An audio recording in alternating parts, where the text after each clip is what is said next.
Hi, my name is Sang-Yul Lee. I'm president of the Korea Aerospace Research Institute, KARI, and I'm the moderator of this great session, the universe and the future of the mankind. So when I saw this title, I was a little bit puzzled, because maybe the universe is maybe something much bigger. I can handle this session successfully, but maybe in this session we may focus a little bit narrow the space exploration rather than whole universe, which is something much bigger concept. We have two speakers, panelists today, and Dr. Jae-won Shin, he's the in-person attendee, and he spent about 30 years at NASA, and now the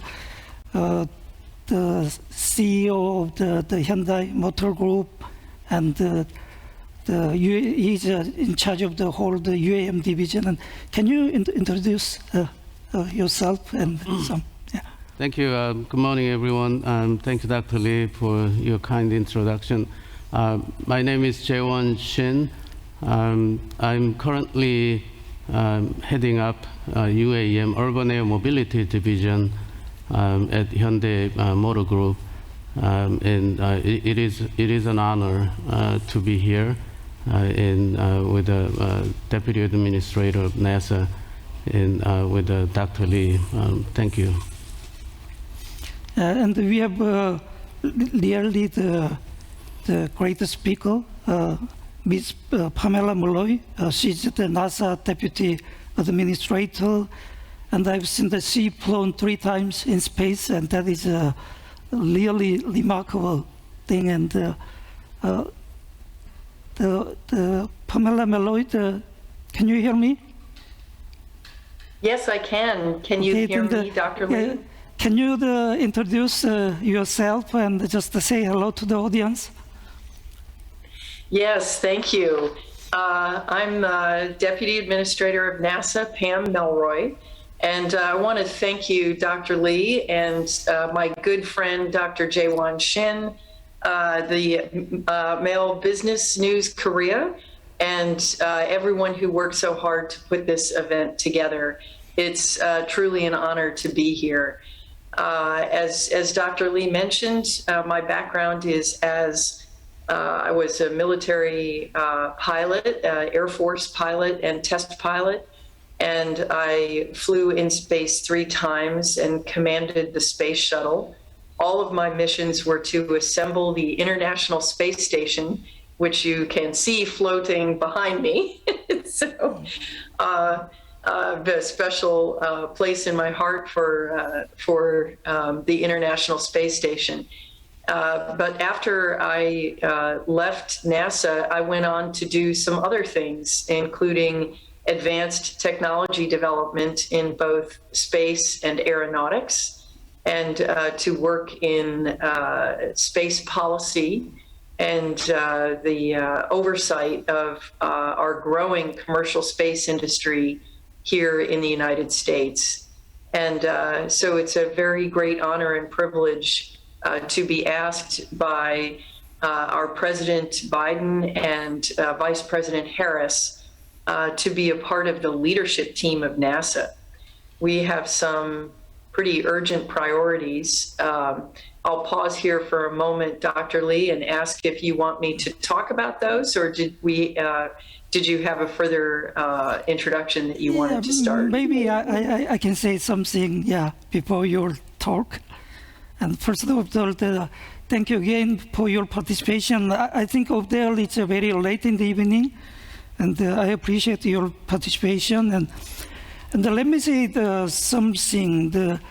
Since the beginning of the space age in the 1957, thanks to the human intelligence effort, all the planets of the solar system had been already visited by space probe, including Uranus and Neptune, the most distant planet.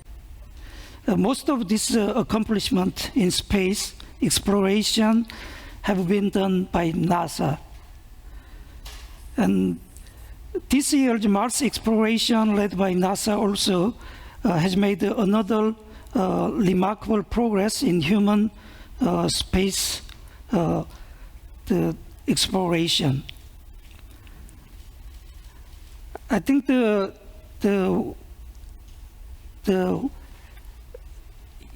made the great achievement, and the NASA did a lot of effort.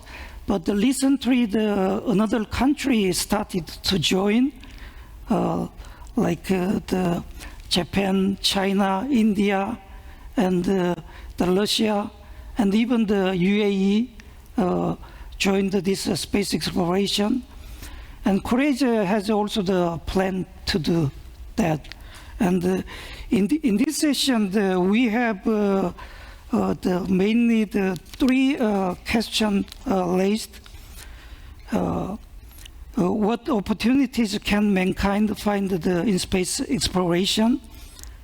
And the second question was how will the NASA's Mars exploration and the Artemis program bring a turning point in history of human space exploration? And question number 3 was what kind of discussion is needed in order for countries around the world to approach space exploration peacefully? But I think that considering today's the panelists and the speakers, maybe considering these questions, not only these questions, you can say more flexible talk. So maybe the Deputy Administrator Melroy can give us the first talk about the NASA agency priorities and your experience as a NASA leader and astronaut. We'd like to listen your talk. Please. Well, thank you very much, Dr. Lee. It's a great pleasure to talk about our NASA priorities. I'll say a little bit more about this later, but certainly our top priority for human spaceflight is with the Artemis program, including our SLS rocket, large rocket, with the Orion crew vehicle, which is the first vehicle since Apollo that was designed to go into deep space. It's a much more hazardous radiation environment, and it takes much more energy, especially to come back and return safely to the surface of the Earth. We also have, as a part of our travels to the moon, a planned cislunar orbiting station called Gateway. We believe that is the gateway to the solar system. And of course, we will have a human lander system and some systems on the surface of the moon as we prepare ourselves to understand how to do human exploration of Mars. And I'll talk a little bit more about Moon to Mars and Artemis in a few moments. At this time, it's never been more important to be studying the Earth. Our Earth science program to be the eyes in the sky that constantly look at our Earth to try to understand what is happening to the climate of our Earth is critically important, and that is a very strong science priority as well. We have some plans to grow our capabilities in those areas. We call it the Earth System Observatory. We're all familiar with observatories that look up at the heavens, but the importance of the Earth System Observatory is to study our own planet to understand what's happening to it. In addition to that, and you'll hear a little bit more about this from Dr. Shin, who led the aeronautics research at NASA, We have a very exciting portfolio. He talked about advanced air mobility, which is a part of his responsibilities now in his new position. But that is, I think, a very important part of our portfolio. And in addition, we're tackling some of the challenges that come with sustainability. So the goal will be to reduce aviation greenhouse gases by half by 2050 and achieve net zero emissions for our commercial aircraft by 2060. And this is a huge challenge, but it's a very important part of the portfolio. In addition to that, the commercialization of low Earth orbit is a very high priority. One of the things that's happened over the last decade around the world is the growth of commercial space. Commercial space used to be something that only countries, nations participated in. And what has happened is there's been such a tremendous investment on the part of NASA. I think we must take credit for a substantial part of it, but also other government organizations that we have developed the technologies to safely go to and from space. And as a result, our commercial partners are able to find ways to reduce costs, and they don't need the resources of a nation anymore. And so now we see this as a hugely growing industry, whether it's commercial telecommunications, which has been around for a long time, but also Earth observing, other types of communications, space situational awareness. And in our case, we have commercial companies who are carrying cargo for us to and from the space station, and even our astronauts. So our vision is to help grow that emerging commercial space market so that we have commercial low Earth orbit international space commercial space stations to replace the International Space Station when it achieves its end of life in under a decade. And we believe that the investments that we make in exploration are the engine that drives commercial space. And it's one of the reasons why you see growing interest around the world. Many nations have started their first space agency because they see this economic potential that is coming out of commercial space. It's a very fast-growing industry, very good jobs. And so there's a lot of interest. We have to continue to explore, and we also need to encourage the growth of commercial space. As an astronaut, I mentioned that I helped to build the International Space Station.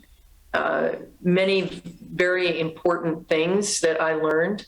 Risk management is definitely one of them when human lives are at stake, thinking very carefully about the choices that you make, bold exploration, balanced by understanding the risks, and the importance of teamwork and depending on each other. One of the fascinating experiences for me was working with astronauts and cosmonauts from all around the world to build the space station. This is a fantastic model. And I think, our perspectives together as we look down on our Earth, it's extraordinary. You go around the entire Earth in 90 minutes. So every human being you could ever meet, anything you could ever see, any music you could ever listen to, any place you could ever visit, to go completely around it in 90 minutes and to see the Earth actually as a spaceship where we have such a tiny, thin atmosphere protecting us from the vacuum of space. It makes you realize that pretending what happens on one side of the Earth doesn't affect what happens on the other side of the Earth is just that, a pretense. It is a system, it is connected. And that is why NASA has been very focused on the importance of international partnerships. And as we go forward from Moon to Mars, we have a very, very challenging set of things that we must do. We do have a rocket and a human spacecraft. We are building the gateway, but we're just getting started on a lander system. We have to think about the systems to keep people alive on the surface of the moon, and rovers and other scientific tools for exploration. And then eventually a transport vehicle that will take us all the way to Mars, and again, a descent vehicle and an ascent vehicle to return us safely to Mars orbit, and then return us through the transport vehicle back to our home, the Earth. When you think about that, it's a pretty complicated, staggeringly complicated enterprise. And we believe that the way to do it is with international partners. I am very pleased at the partnerships that we currently have between NASA and the Republic of Korea. The significant thing to me is the signing of the Artemis Accords that were signed in May of this very year at a meeting between President Moon and President Biden immediately following that. The significance of the Artemis Accords is that we have international law and national law here on Earth, and it even extends a little bit into space. But as we go out into the solar system, we have very little law. The Outer Space Treaty of 1967 is truly just a list of principles. Well, the Artemis Accords affirms those principles, but also goes a little bit further and talks about the importance that the way we go out into space, that we do things in a responsible and transparent way, that we don't signal the wrong intentions, that we share our data and work together to protect humans that are exploring the solar system. By signing the Artemis Accords, Korea immediately vaulted into global leadership of space policy.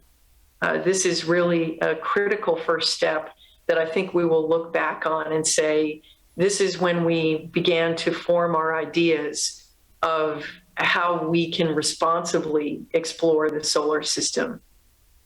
Of course, we have many other partnerships with Korea in both the aeronautics and in the space arena. NASA is participating in the Pathfinder, Korea's Pathfinder lunar orbiter by providing and contributing a camera and some scientific support. We also look forward to discussions to enable a payload from Korea to go to the moon. So stop and imagine that for a moment. The Korean flag on a scientific experiment on the moon through our commercial lunar payload services, or CLIPS program. So we look forward to those discussions and those opportunities in the future. I would like to give my colleague, Dr. Shin, a few moments to speak, and then maybe we can get into some interesting questions and answers. But I just want to say and reaffirm the importance of our partnership with Korea and the growing significance of the Asia Pacific in space. Yeah, thank you. I have some questions, but before the question, maybe Dr. Sin, do you know each other very well, and maybe you can just talk freely, and maybe. Yeah. Well, thank you. As always, Deputy Administrator is too humble and modest.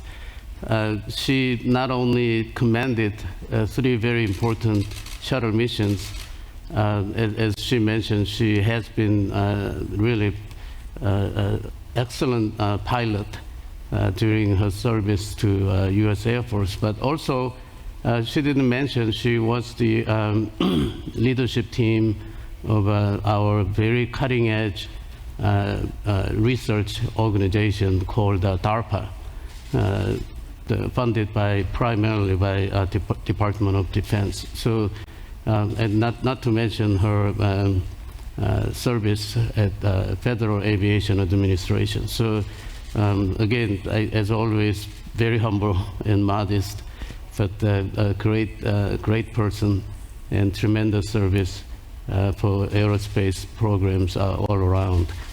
So before I say anything, Deputy Administrator, congratulations on your appointment. And I cannot think of any better person who will lead the NASA and international partners to accomplish the mission of Artemis. It's a fond memory to talk about Artemis because when I was still with NASA, I remember sitting in a lot of planning meetings with the other leadership at NASA and going through all the challenges and opportunities.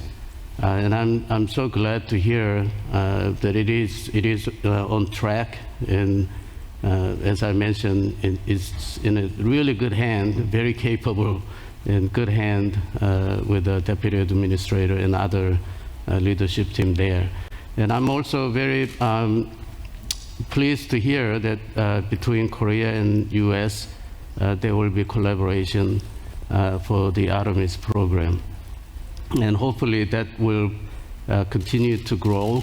And as NASA leads the international partners to go to deeper into space, hope Korea has a more important role to play there. I want to just comment on a couple of things. I'll add my thought to what Deputy Administrator very eloquently described space program direction and NASA's priorities. The first point is how important the international collaboration is. This is a huge endeavor, so it's needless to say any one country cannot really do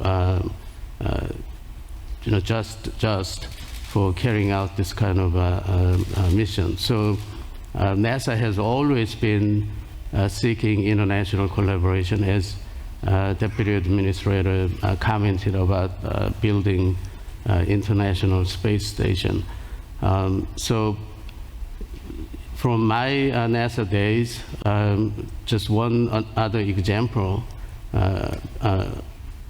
in addition to the space station, the aeronautics area had a lot of government-funded, excellent research organizations scattered around the world. But around 2008, when I became Associate Administrator for Aeronautics, I realized we didn't have any international coordination or collaboration body like SpaceSide had. So I sat down with head of aeronautics at German Aerospace Agency, DLR, to discuss what we can do to mimic the excellent international global partnership that SpaceSide has developed. So out of that brainstorming, International Forum for Aviation Research was born. And today, after some 10 years in time, we have 27 member countries.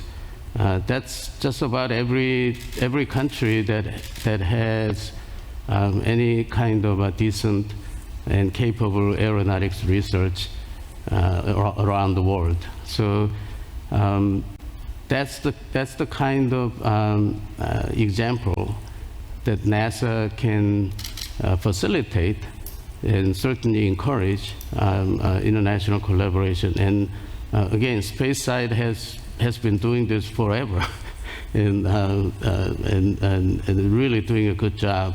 So I have no doubt through Artemis and any other missions, space exploration in particular, NASA will continue to facilitate and encourage international partners for global success. One other area that I want to share my thought is When we say space program, we are truly talking about multidisciplinary and diverse technology base. Deputy Administrator already talked about Science Mission Directorate at NASA and Aeronautics Research Mission Directorate that I had the privilege to lead for some years. We have also Space Technology Mission Directorate. So with the Space Operation and Exploration Mission Directorate, these 4 mission directorates develop all types of technologies, and as Deputy Administrator mentioned, they all come together to accomplish this very complex and challenging mission. So as an example, the space shuttle that you all remember had extraordinary success, flying like airplane and landing like airplane, but can go to space. All really started from experimental aircraft program called X-15. So the famous astronaut who put his first foot on the surface of Moon, Neil Armstrong, was also test pilot of X-15 program. That's where we learn how to maneuver in extremely high speed, which space shuttle had to endure during re-entry. And then all types of heat, thermal protection systems and types of flight maneuvers. We learn through X-15, and that's why we had a very successful space shuttle program, and Deputy Administrator herself commanded 3 important missions. So that's one example. And then another more recent example is you probably have, audience probably has seen this small helicopter flew on Mars, in the atmosphere of Mars recently. I think it was back in April this year. This is a phenomenal, and if you're not impressed with that, I don't know what else can impress you. As you probably know, the atmosphere on Mars is so thin that the air pressure, the atmospheric pressure near surface is only about 1% of the atmospheric pressure that we have on Earth. So what that means is that there isn't much air density in the atmosphere of Mars. There's an atmosphere, but not really a lot. So you don't have any much air to generate lift of any kind to have this air vehicle to fly. So I remember some 15 or 16 years ago, we started talking about can we actually fly on Mars? And then we immediately ran into a problem that, well, what sort of fuel can we use? There is really virtually no oxygen on Mars. So we cannot burn any conventional fuel. And we cannot take off and land like airplanes do. So we kind of gave up because technologies were not there back then. But 7 years ago or so, with the advancement of batteries and a much better understanding of rotorcraft, aerodynamics, and so on, we started talking about maybe not conventional type of aircraft, but helicopter-like airplane can fly on Mars. So that's how a couple of research centers in Jet Propulsion Laboratory in Pasadena who runs these planetary exploration. And then certainly some of us at headquarters, NASA headquarters, started working together in this year. It flew. So if you haven't heard that, or if you're interested in, please visit NASA website, and there's ample information about that. So I think it was lifted about 3 meters and flew about 40 seconds altogether during the first flight. But if you remember, the Wright brothers first powered and controlled. Those are the two important words that you have to be able to control the aircraft and powered by some other source, not you personally pedaling anything to fly. So the powered and controlled flight by Wright brothers, that was 1903. So some 120 years later, the mankind, or humankind, I should say, humankind was successfully fly man-made object, control and powered man-made object on a different planet.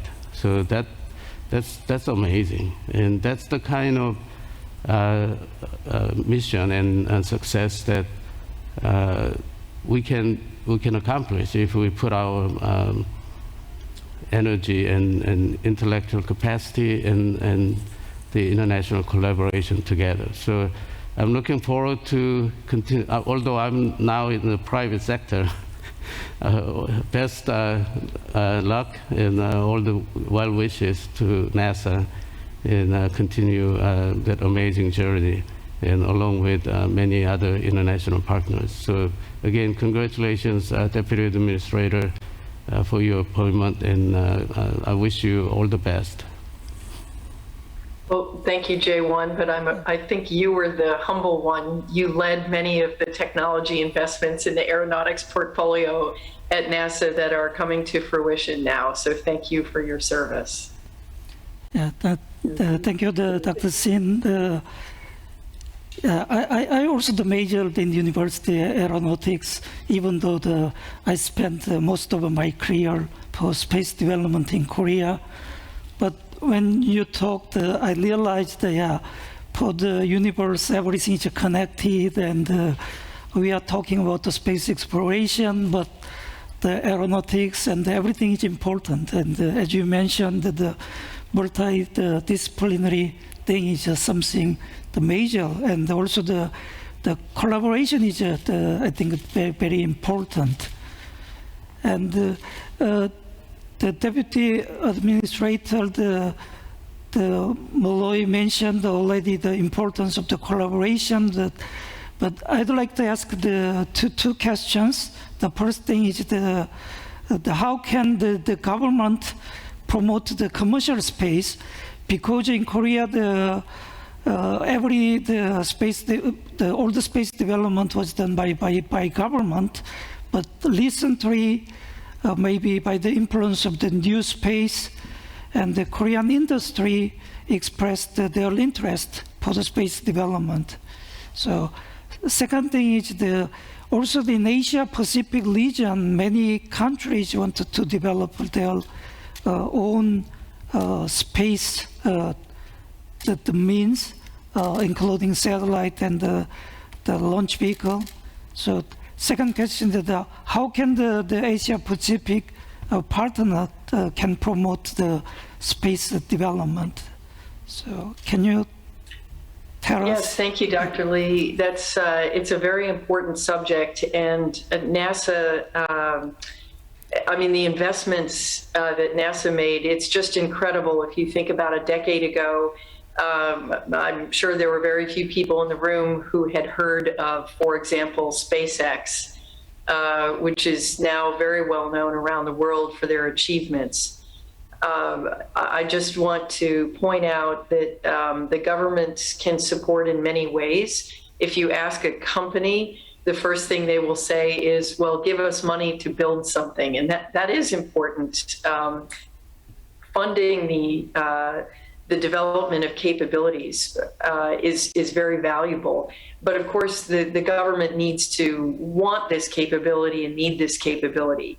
And what we have seen, though, is that rather than building it completely in-house, instead funding a company and providing some technical expertise and support, but asking the commercial company to get some venture-backed money or put their own investment in, you end up with the capability that the company can sell commercially to others and also sell commercially to the government. So that financial investment brings capability to the government at a lower cost than if all of the development had been done inside the government. But it also stimulates the economy and the capability, in this case, for Korean space companies to sell around the world. There are policy things that, in addition to that, the government can do. The two probably most important areas are simply to encourage the government to use commercial capabilities when they're available and to help fund them. And that's very important. But in addition to that, there's a regulatory aspect of this to have an open regulatory environment, what we would call performance-based instead of very prescriptive.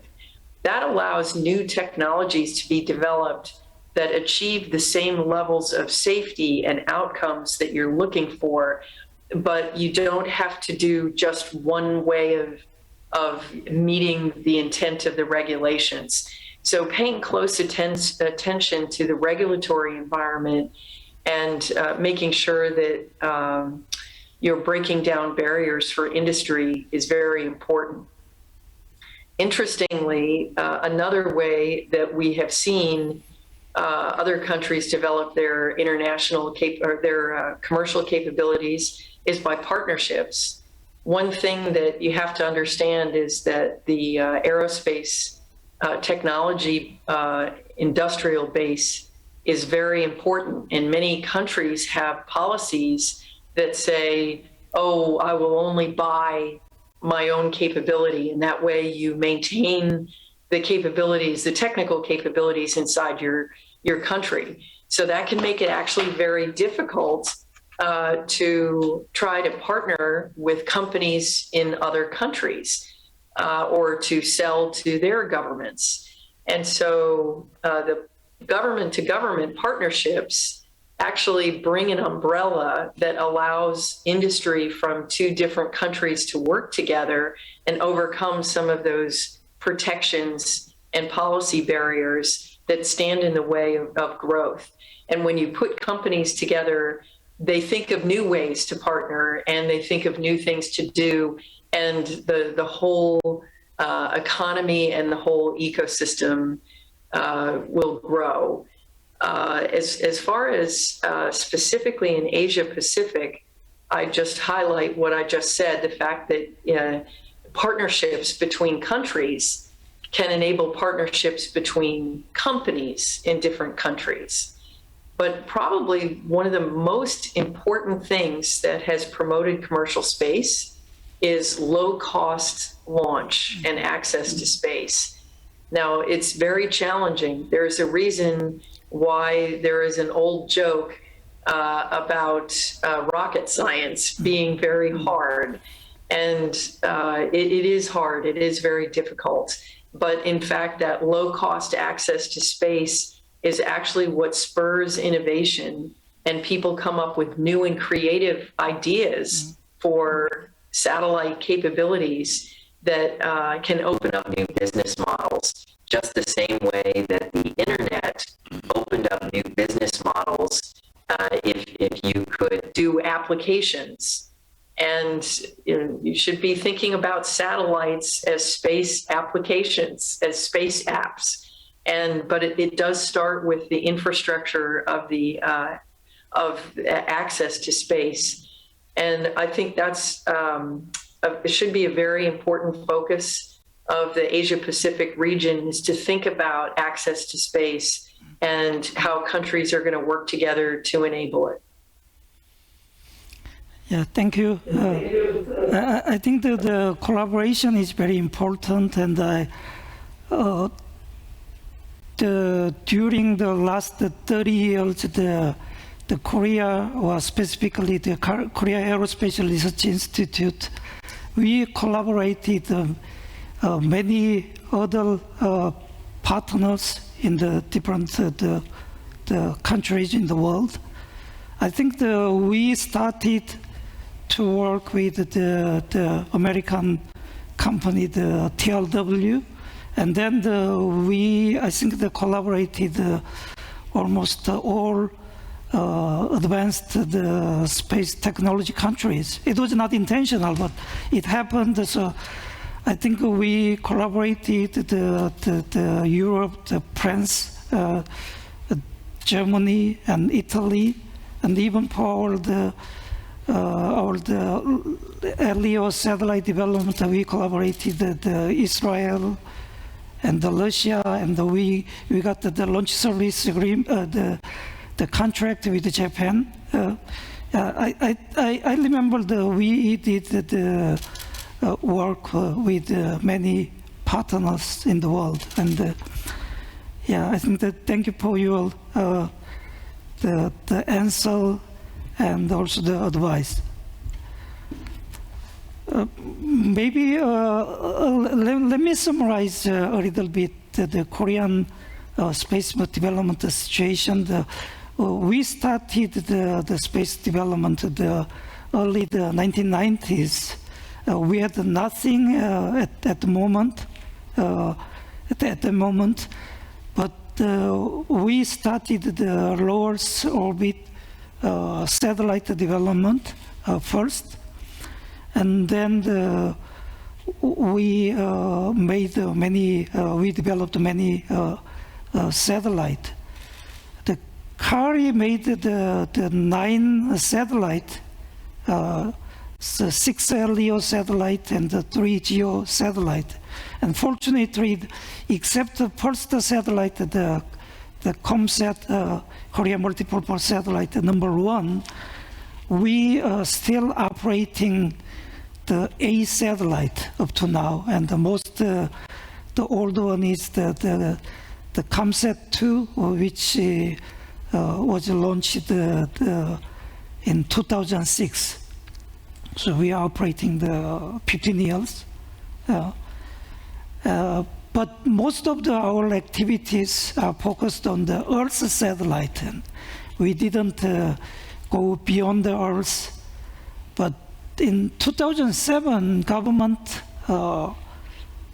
expressed the plan or interest for the lunar orbital and the lander, and then we had the several review and debate, and finally it was started in 2016, and due to some mass budget limit of the Explorer, we had some difficulties, but thanks to the collaboration with NASA, JPL, and JSC and NASA headquarters, we finally found the technical solution, and which using the weak stability boundary trajectory, or the ballistic lunar transport trajectory. So we found a solution together, and the first lunar orbital, the Korea Pathfinder lunar orbital, is expected to be launched next year, maybe next year, August. And maybe arrival to the moon will be the end of the 2022, December. So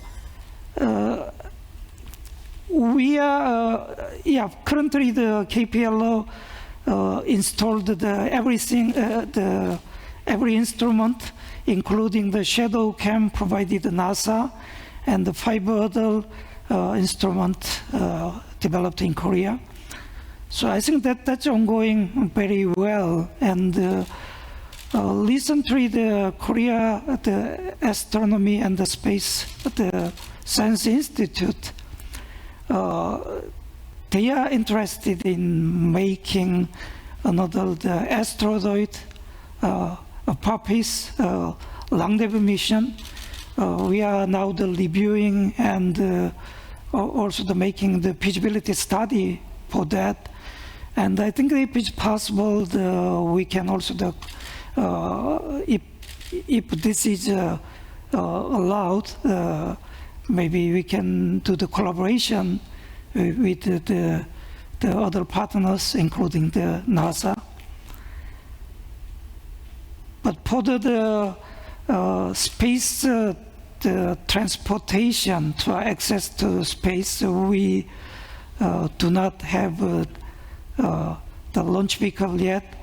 But this October, the KSLV to Nuri, the maiden flight is foreseen. Maybe October we will launch our launch vehicle, and we have a limited launching capability. But if we have our own launch vehicle, we may contribute more to the international space community.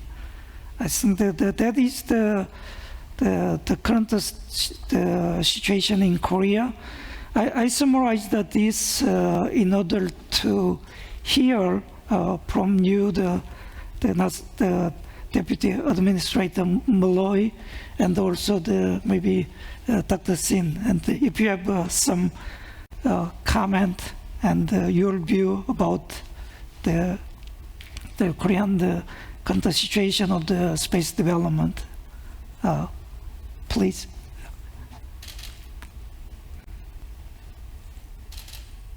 Well, I think I would just start by saying that I think all of the activities that you are working on right now are very much exactly where they should be focused. I think the building the satellite capability, which you already have, but pushing out into deep space is very important. I think my observation would be that some of the areas where Korea has very strong technical base in areas including things like communications will be very, very important. And if you stop and think about it, as we go forward out into the solar system, we should treat it as the internet of the solar system. We have to be thinking about those capabilities, but the physics is quite different when information is transmitted through RF frequencies than the way that the internet works here on the surface of the Earth. So the payloads that you are thinking about, the exploration of deep space, and the development of access to space capability, these are all very, very important steps. I would like to encourage Dr. Shin to talk about how the aviation industry works today and how technology development supports growth. He's probably got some really excellent examples, because in my view, we are trying to make the space industry look like the aviation industry of today, that there is a vibrant commercial and government aviation capability. Jaewon, do you have any thoughts on that? Yes, thank you for asking that. I think aviation industry, because we started earlier than space industry, that's why we have been able to form that government, industry, and academia collaboration sooner. And I think space side is certainly coming up on that as well. as Deputy Administrator mentioned about commercial space success of that. It can be very powerful, as Deputy Administrator mentioned. Some of the initiatives that government can have certainly can stimulate and accelerate industry participation, and also encouraging next generation workforce through academic growth and programs. One quick example, small example in aviation that's also working out now is what we call advanced air mobility. So probably audience has heard about UAM, urban air mobility, but urban air mobility is part of advanced air mobility. That certainly UAM is focused on intra-city air mobility within the city, megacity skies. But we can expand that to connecting cities as well, as we call regional air mobility. So if you think of anything below 30,000 feet, just metaphorically saying, all the commercial aviation has been successful. Now with advent of electrification and autonomous flight, now we are really beginning to envision that very safe, environmentally friendly and quiet and efficient vertical takeoff and land within the city, again, space, is feasible. We have a lot of challenges to overcome, but again, with these diverse technologies coming along, aviation side is also facing another opportunity to revolutionize aviation after 100 years of history. So. It's both very exciting. Space side with the NASA-led Artemis program, we're sending female astronaut, right? That's the goal. Female astronaut this time landing on the moon and continue on to Mars. So, if I may, I know we're approaching to final minutes here. I want to really encourage audience how important the space program is. In space, there's no enemy, there's no foe, and they're only friends. Because, as Deputy Administrator amply emphasized, if you make a slightest mistake in space, it's such an unforgiving environment that you're going to have a really fatal consequence. So you have to collaborate in space. And that's why throughout my NASA career, I admired my colleagues in space who can form these international partners, setting aside all the politics and national interests and all that, and come together and accomplish amazing missions. Part of that is like what you see from our Deputy Administrator. She's a role model. It takes all walks of people, men and women, and all kinds of people and all different backgrounds. So I would really encourage, especially if there are students watching this session, aim high, as Air Force, U.S. Air Force catchphrase is, aim high, and diversity and inclusion is what's needed. And I have seen the power of diversity and inclusion working in the NASA environment, and that's what's going to bring the great success. Thank you, Dr. Sin. Maybe audience may do not know, but I think you already know that there is a framework agreement that's signed in 2016 between the Republic of Korea and the United States of America. It's covering the aeronautics and the space exploration for airspace and outer space for peaceful use and purpose. I think we have a very strong framework agreement, and for, as you mentioned, the AAM and the UAM, we may collaborate also that domain too with NASA, and that is expected.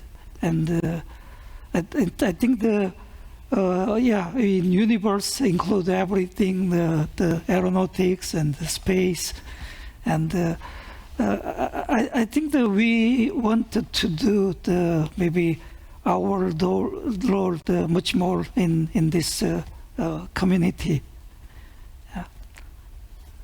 Deputy Administrator Melroy, do you have maybe last comment? We may have 5 minutes. Yes, I just wanted to amplify and the theme and carry it forward.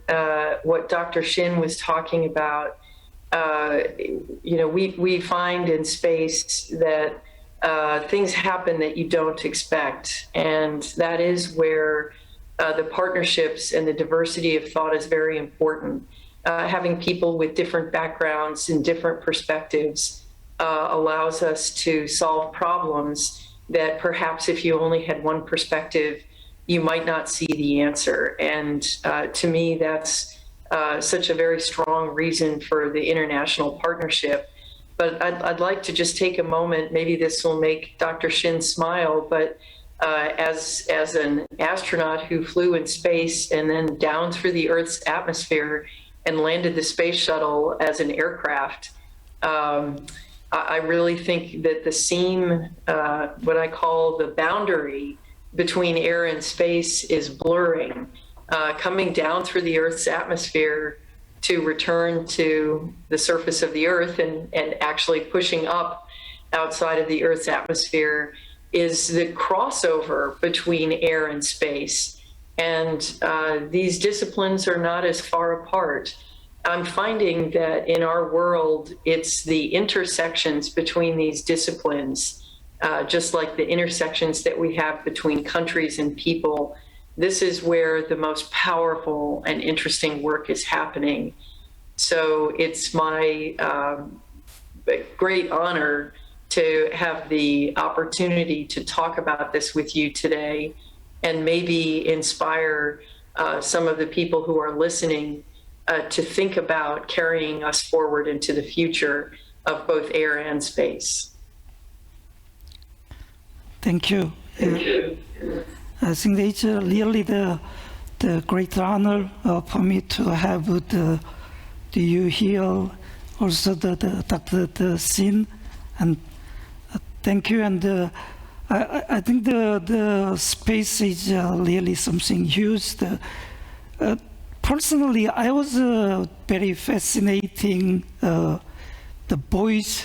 mission which has been launched the 1977. I think it's almost 44 years ago, and I was wondering how the people at that time think that kind of mission, and I think still it's something operating. As space is really the unlimited, and maybe our effort also should be continue like that, and the collaboration should be continued like that. And next year, as I mentioned, our KPLO will be launched, and also I've seen another very interesting the NASA mission going to the asteroid the Psyche.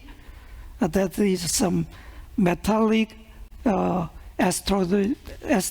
Yeah, I think that's very interesting, and I hope we can make all success for that mission, and for your also very personally, I wanted you make a success also. Yeah, yeah. I appreciate your participation in this session, and thank you very much. Almost time's up. Yeah, and thank you very much, Dr. Sin. Do you have a last? No. It's okay. Thank you. Yeah, Thank you. Yeah, thank you very much for inviting me. Thank you. Thank you. Hope to see you next time. Yeah.